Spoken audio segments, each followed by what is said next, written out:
ನಮಸ್ಕಾರ ಸ್ನೇಹಿತರೆ, ಎಲ್ಲರೂ ಚೆನ್ನಾಗಿದ್ದೀರಾ ಅಂತ ಭಾವಿಸ್ತೀನಿ. ನಿಮಗೆ ಸಲಹೆ ಕೊಡೋಕ್ಕೆ 1000 ಜನ ಬರ್ಬೋದು, ಆದರೆ ಕಷ್ಟ ಅಂತ ಬಂದಾಗ ಯಾರೂ ಬರೋದಿಲ್ಲ. ನಮಗೆ ಕಷ್ಟ ಅಂತ ಬಂದಾಗ ಆ ಭಗವಂತ ಮಾತ್ರನೇ ಬಂದು ನಮ್ಮನ್ನು ಕೈ ಹಿಡಿಯೋದು.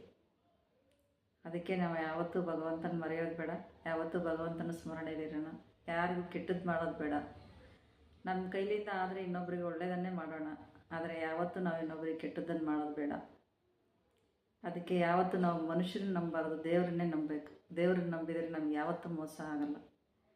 ನಿಮ್ಮ ಕಷ್ಟಗಳು ಏನೇ ಇರಲಿ ದೇವ್ರ ಹತ್ರ ಹೇಳ್ಕೊಳ್ಳಿ, ಮನುಷ್ಯರ ಹತ್ರ ಯಾವತ್ತೂ ಹೇಳೋಕ್ಕೆ ಹೋಗ್ಬೇಡಿ. ಮನುಷ್ಯ ಹತ್ರ ಹೇಳಿದರೆ ಇನ್ನೊಂದು ಸ್ವಲ್ಪ ಹಿಂದೆ ನಿಂತ್ಕೊಂಡು ನಗ್ತಾರೆ ಅಷ್ಟೇ. ಅದಕ್ಕೆ ದೇವ್ರ ಹತ್ರ ಹೇಳ್ಕೊಳ್ಳಿ, ದೇವ್ರನ್ನೇ ನಂಬಿ. ಆದಷ್ಟು ಮನುಷ್ಯರನ್ನ ನೋಡಿ ವಿಚಾರ ಮಾಡಿ ನಂಬಬೇಕಷ್ಟೆ. ಅದೇ ಈಗಿನ ಪ್ರಪಂಚದ ಪರಿಸ್ಥಿತಿ ಆಗಿಬಿಟ್ಟಿದೆ.